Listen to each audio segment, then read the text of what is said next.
继续来看南投信义乡农会协助当地新木村的农民促销这个高山的澳桥，要伫个梅啊观光活动开幕迄一天，提供予人来做这个澳桥的体验。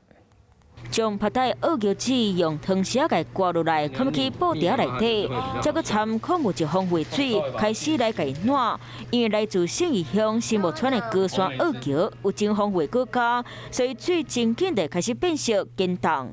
我们也在今年有多了一项爱玉梅冻的手作。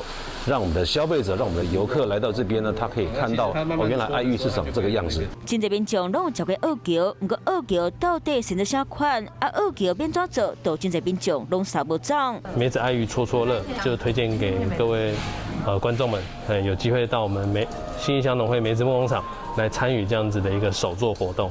苗棒工厂加在地黄梅所做梅仔酱，酸甜特别好食款。农会嘛呼吁有兴趣民众，若想要来这省，得事先要报名。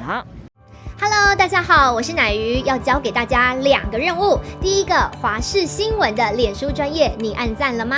还有华视新闻的 YouTube 频道，赶紧订阅起来，还要记得按赞，开启小铃铛哦。